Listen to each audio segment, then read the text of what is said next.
वो जिसका कोई चेहरा नहीं था। रात के ठीक 12:07 हो रहे थे। मैं ये रिकॉर्डिंग इसलिए कर रहा हूं क्योंकि अगर कल सुबह ये आवाज़ किसी को मिले तो शायद मैं जिंदा नहीं रहूंगा। मेरा नाम आदित्य है। मैं एक पॉडकास्ट होस्ट हूं।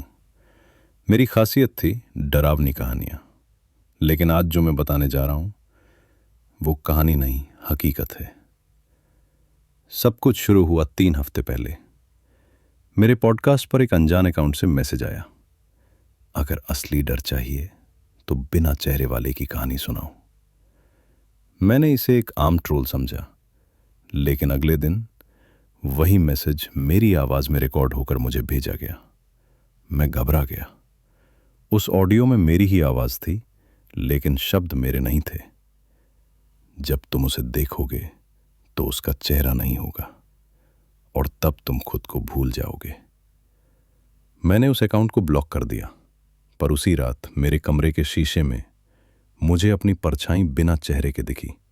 ना आंखें, ना नाक, ना मुंह, बस चिकना खाली चेहरा।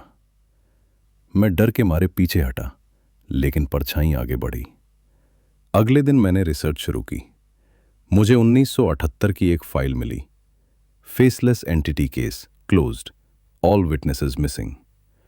उस रिपोर्ट के अनुसार जो भी इंसान उसकी आवाज सुनता था वो धीरे धीरे अपनी पहचान खो देता था। पहले नाम भूलता, फिर रिश्ते और आखिर में अपना चेहरा। तीसरी रात मुझे फिर मैसेज आया, तुम अब उसे सुन चुके हो। उसके बाद से चीजें बदलने लगीं।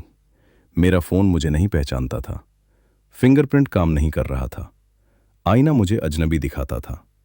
एक रात रिकॉर्डिंग करते समय माइक अपने आप चालू हुआ और हेडफोन में एक धीमी आवाज आई, अब मेरी बारी है बोलने की। मैंने माइक बंद करने की कोशिश की, लेकिन आवाज जारी रही। वो मेरी ही आवाज में बोल रहा था। मैं बिना चेहरा हूं क्योंकि मैंने सबके चेहरे ले लिए। मेरी आंखों के सामने दीवारों से चेहरे उभरने लगे, रोते हुए, चिल्लाते हुए, पर किसी का मुंह नहीं था, सिर्फ आंखें। मैं भागा, दरवाजा खोला, पर बाहर वही खड़ा था, मेरी लंबाई का, मेरी आवाज का, पर बिना चेहरे के। उसने कहा, अब तुम मेरी आवाज बनोगे।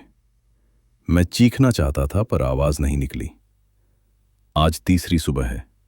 मुझे अपना नाम याद नहीं। मुझे बस इतना पता है कि मैं रिकॉर्ड कर रहा हूं।